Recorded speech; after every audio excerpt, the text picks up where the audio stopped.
Hey you, ever tried explaining dyslexia to someone only to be met with confusion or skepticism? Maybe they brush it off, say it's not a big deal, or worse, they claim that dyslexia isn't real. If that's happened to you, you're not alone, and importantly, it's not your fault. Talking about dyslexia can be frustrating, not because we lack the words, but because misconceptions about dyslexia are everywhere.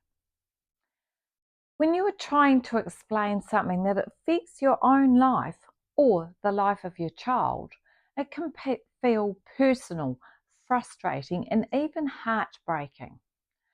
But these conversations matter.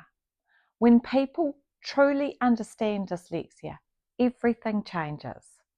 So, why is dyslexia so misunderstood? A huge myth about dyslexia is that it's just about reading backwards or being lazy. Others think dyslexia is something you can grow out of or fix with enough practice. A fact is, dyslexia is complex. It has at least 37 different symptoms, which can vary from person to person. The most common challenge is the inconsistency. It varies day to day. One day a dyslexic learner reads fluently, the next day they struggle with the same words they learnt the day before. And let's be honest, when you explain dyslexia, you've probably heard responses like, "But you're so smart, you can't have dyslexia."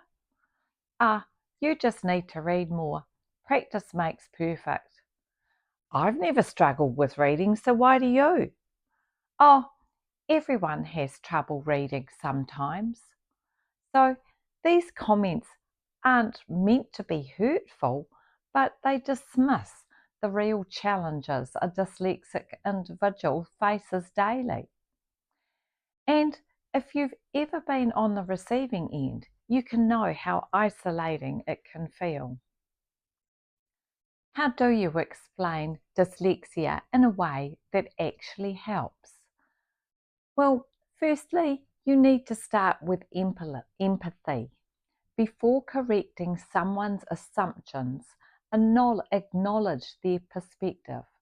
A good way to do this is to say, I know this might not make sense at first because dyslexia isn't something that you've experienced, but for me or my child, it affects everything.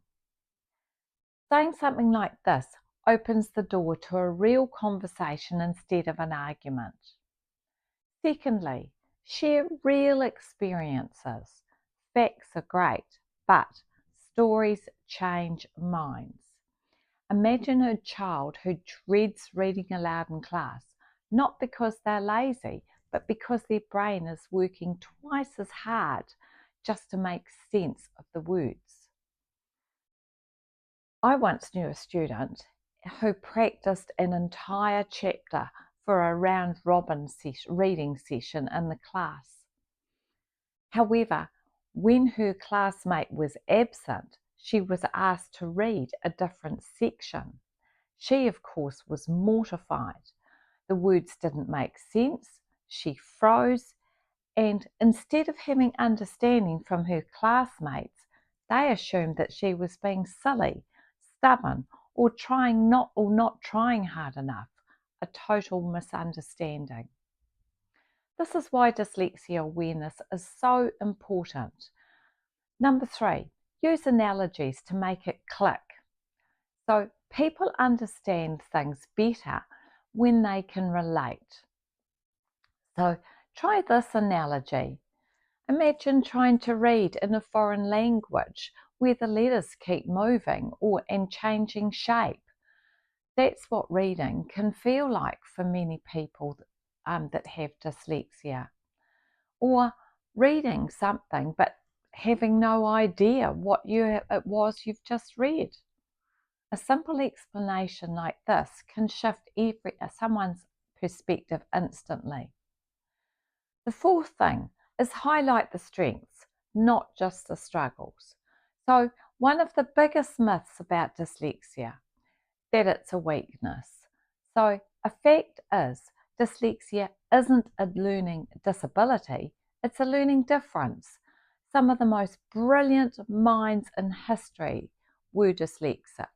So Albert Einstein, he had trouble in school, but changed the world of physics. Jamie Oliver, the world famous chef, credits his dyslexia for his creativity. Richard Branson built the Virgin Group, a whole empire despite struggling with traditional schooling. Dyslexic thinkers are creative, big picture problem solvers. They see the world differently, and that's quite a gift. The takeaway today: dyslexia isn't a problem, it's a difference. So at the end of the day, dyslexia doesn't define intelligence or potential. But for a dyslexic individual to truly succeed, they need understanding, support, and the right learning strategies. Your next step: start the conversation. Challenge yourself today to talk to one person. Challenge yourself to talk to one person about dyslexia today. Share a story that made you rethink what you knew about dyslexia.